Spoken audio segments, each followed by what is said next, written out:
নমস্কার বন্ধুরা, জ্যোতি সিম্পল কিচেনে সবাইকে স্বাগত। আশা করি তোমরা সবাই খুব ভালো আছো, আমিও ভালো আছি। তো আমি আজকে কাঁকরোলের একটা রেসিপি নিয়ে চলে এসেছি। তো তোমরা স্কিপ না করে ভিডিওটা প্রথম থেকে শেষ পর্যন্ত দেখো। আমি সর্ষের তেল দিয়ে দিয়েছি কড়াতে, 3 চামচ সর্ষের তেল দিলাম। এইবারে আমি ফোড়নের জন্য কালো জিরে দিয়ে দিলাম।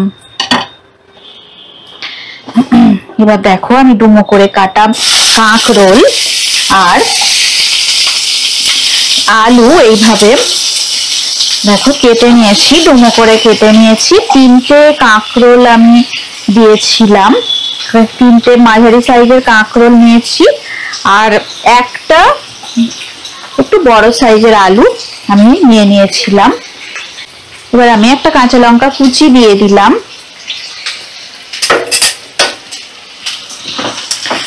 তো দেখো, কাঁকরোলের এটা একদম অন্যরকম রেসিপি, তোমরা বাড়িতে ট্রাই করতে পারো। এটা রুটি পরোটা বা ভাতের সাথেও দারুণ জমে যায়। দুর্দান্ত স্বাদের এই রেসিপিটা তোমরা অবশ্যই বাড়িতে বানিয়ে একবার দেখো। আমি ফ্লেমটাকে মিডিয়ামে করে রেখে 5 মিনিটের জন্য একটু ঢাকা দিয়ে রাখলাম।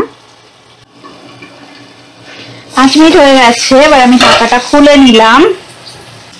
একটা ছোট সাইজের পেঁয়াজ আমি স্লাইস করে রেখেছিলাম, স্লাইস করা পেঁয়াজটা দিয়ে দিলাম।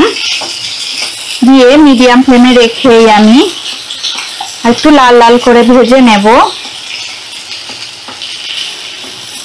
সমস্ত সবজি ভাজা ভাজা হয়ে যাবে। তারপরে আমি একটু হলুদ গুঁড়ো দেব, পরিমাণ মতো হলুদ গুঁড়ো দিয়ে দিলাম, পরিমাণ মতো নুন দিয়ে দিলাম। নুন হলুদ দিয়ে আমি মিডিয়াম ফ্লেমে রেখেই রান্নাটা একটু ভালো করে নাড়াচাড়া করে নেব। 2 মিনিটের জন্য নুন হলুদটা দিয়ে ভালো করে ভাজা ভাজা করে নেব। 2 মিনিট ভাজা ভাজা হয়ে গেছে। এবার আমি দেখো পোস্ত বাটা করে রেখে দিয়েছিলাম, পোস্ত বাটা আমি দিয়ে দিচ্ছি। আমি 3 চামচ পোস্ত বাটা দিয়ে দিলাম। বাটিটা ধুয়ে আমি জল দিয়ে দিলাম, আর রান্নাটা সিদ্ধ হওয়ার জন্য আমি পরিমাণ মতো জল দিয়ে দেব।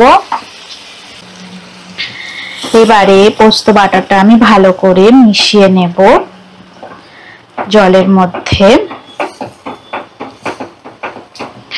দেখো কত সুন্দর দেখতে হয়েছে। এটা যেমন দেখতে তেমন খেতেও দুর্দান্ত স্বাদের।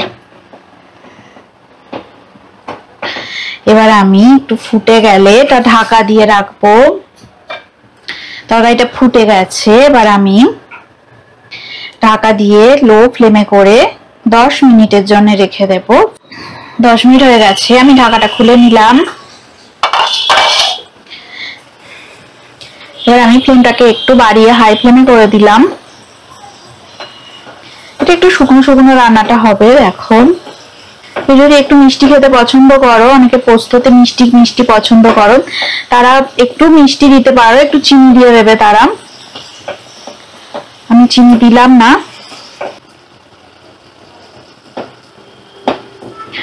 রেসিপিটা একদম রেডি হয়ে গেছে। এবার আমি এটা সার্ভ করে দেব। রেসিপিটা একেবারে রেডি হয়ে গেছে। কাঁকরোল আলু দিয়ে পোস্তর রেসিপি। এই রেসিপিটা যদি ভালো লেগে থাকে লাইক দেবে, কমেন্ট করবে, শেয়ার করবে, আর কমেন্ট করে আমাকে জানাবে কেমন লাগলো। তোমরা ভালো থাকো, সুস্থ থাকো, আর আমাকে এভাবে ভালোবেসে নতুন ভালো ভালো কমেন্ট করো, তাহলে আমি আরো উৎসাহ পাবো আর নতুন নতুন রেসিপি তোমাদেরকে উপহার দেব। তোমরা আমাকে এইভাবে ভালোবেসে ভালো ভালো কমেন্ট করতে থাকো।